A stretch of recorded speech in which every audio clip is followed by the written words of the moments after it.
symbols are word processing and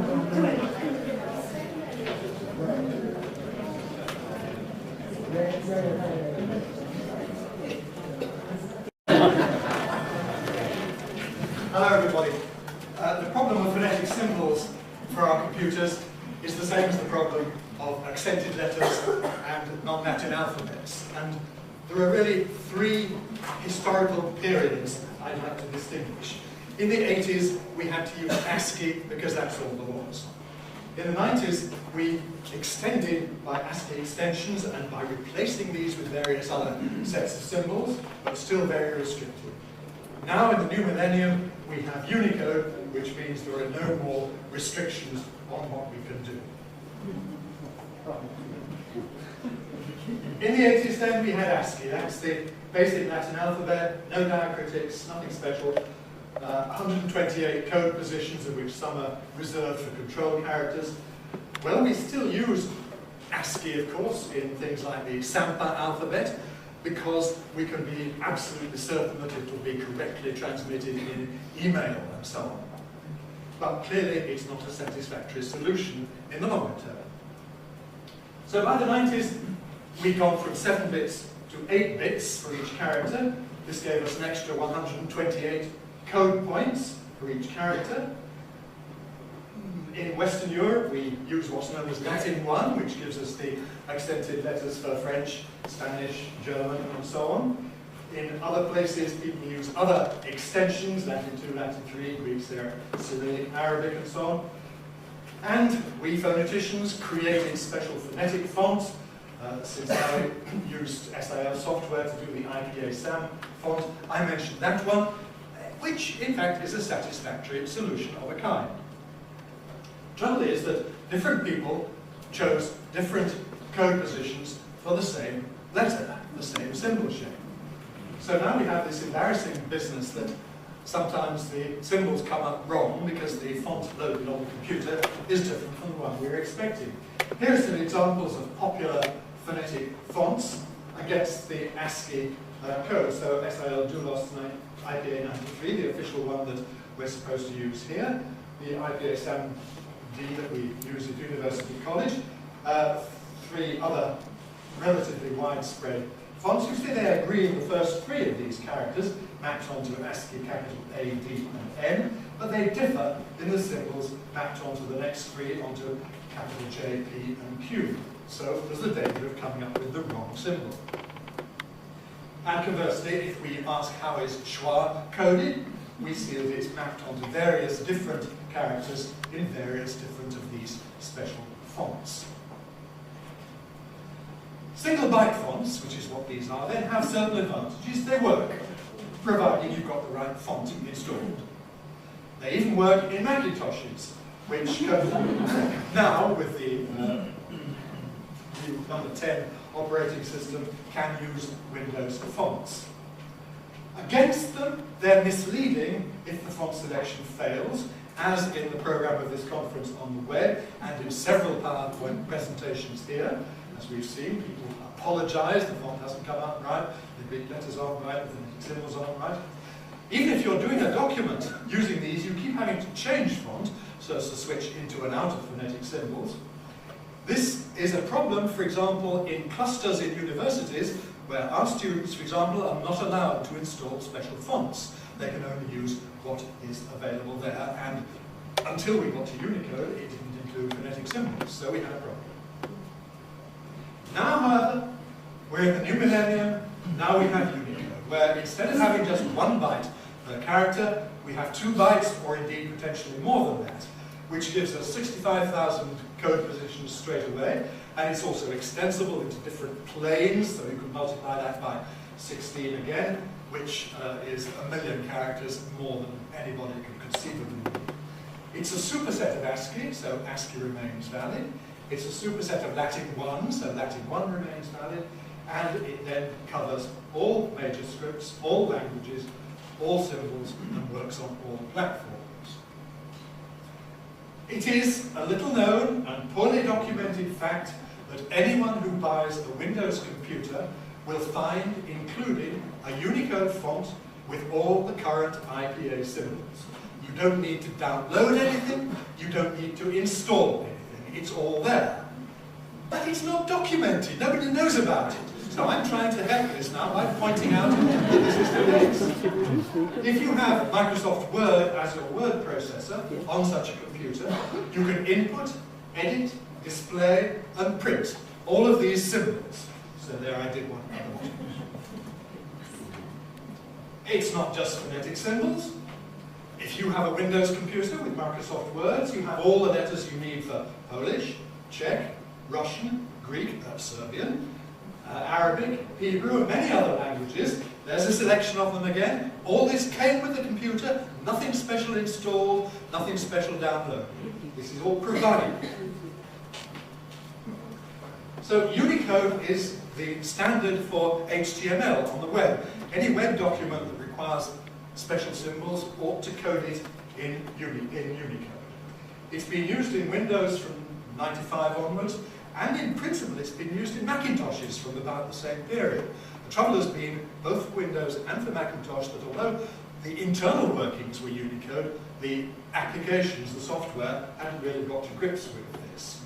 What we've seen from Word 97 onwards is a gradual ironing out of bugs, problems, errors, etc. And we are now, at last, approaching the stage where everything works properly off the peg. In Unicode, we have separate blocks of characters for various different things. There's a separate block for Arabic characters, for Hebrew characters, for Ipa extensions. And I thought you'd like to see from the Unicode handbook an example of some of the Ipa extensions block. And there you'll see, for example, the schwa, and you see that its code position is 0259, that's in hex, which has the decimal equivalent of 601.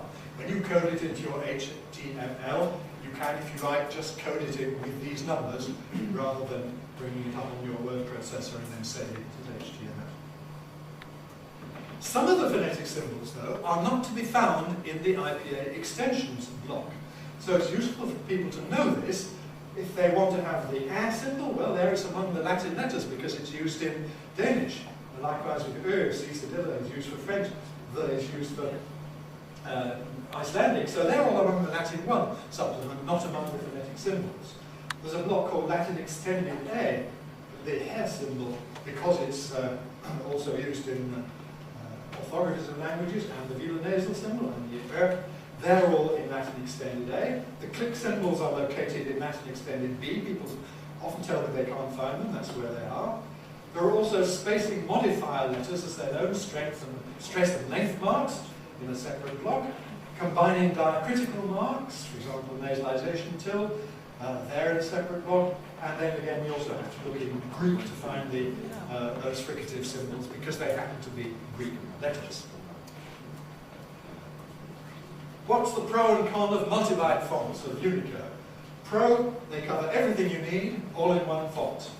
Pro, every window user now has them, has a selection of Unicode fonts, including at least one covering all the IPA symbols. We don't routinely in Europe receive, for example, Chinese characters, Japanese, Korean, although you can get them, but you do receive all of these things routinely. Even if the font is not on the computer for some reason, you cannot misinterpret a symbol. You may get a square saying, I don't know what this is, but you're not going to get the wrong answer. It's standard for the web. Con, well, I'm afraid Macintosh really hasn't got it out yet. For Macintosh, you have to have these special language kits for each specific language, whereas in Windows and Word, you can do all languages with the same set of software. Nor have various other applications. PowerPoint. Some of the PowerPoint versions that we've been using in this Congress are not the most recent one, and I was using one the other day which had problems with the IPA length mark. It's a bug, it's a mistake, it can't do that particular one symbol. It's been sorted out in the latest version of PowerPoint. Keyboarding also may be more complicated than for single byte fonts. Here's what you have then. This is Word 97, Lucida Sans Unicode. That's what they look like, phonetic symbols. This font, Lucida Sans Unicode, this is the one that you need to use. It's got everything in it, and it comes with Windows. Here are some more fonts for comparison. Arial Unicode used to be available free from Microsoft, now you have to pay. if you like, a serif font. There's one called Gentian, which is freely downloadable. Somebody at SIO developed it on his own initiative. And there are a number of other fonts. Haven't got time to look at them all. I promised I would say something about keyboarding, so let's go to that. Character map, in the most recent versions, enables you to do it. Unicode numbers, you can put in Word 2002 and onwards. The most generally applicable approach is to use insert symbol, which works in Word. You can also automate this with macros and shortcuts. Essentially then, the problem has now been solved. All we need to do is educate everybody about it.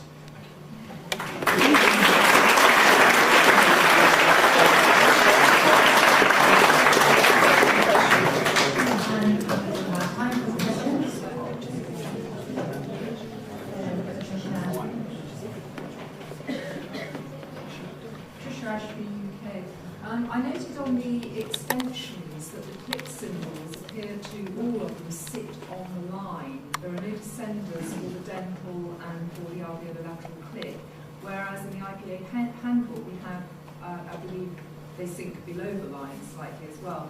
But sitting on the line, I think, is an American convention. I mean, how do you feel about this? Does it matter whether they descend? Well, I think what the people who have to decide are those who use these symbols, who work on click languages. I don't have any strong views about it myself. I must say that the designer of Lucida Sans Unicode, Chuck Bigelow, is very open to suggestions. He's working on a new version of it. I already made certain comments about symbol shapes to him, and I'm sure he'd welcome further such comments if you have them. Thanks, Gibbon. I wonder if there's a general solution for diacritic stacks under Unicode yet. I remember a few years ago when I was working on a handbook that I had some correspondence with Mark Uberman and also Microsoft Research about problems concerning Mark's Europe edition. Is there a general solution for all diacritics, or is there other still problems? Unicode in general likes to have a single character for the base letter plus whatever diacritics go with it. Symbol stacks particularly occur in Vietnamese, of course. All Vietnamese possibilities are catered for by separate code positions in Unicode. Using a floating diacritic is a fallback, and then of course it's an application-specific problem whether you can get them to stack properly. SIL claims to be working on this, but the long-term solution, yes, is to have a separate code position for everything. One of the things we skipped over was the very latest version 4 of Unicode, which has added a whole further so-called phonetic extensions, which are weird and wonderful symbols apparently used by Euralists, but I've never seen them. If there are phonetic symbols that are missing, all we have to do is demonstrate to Unicode that they are actually in use and are required, and they will be put in the next edition.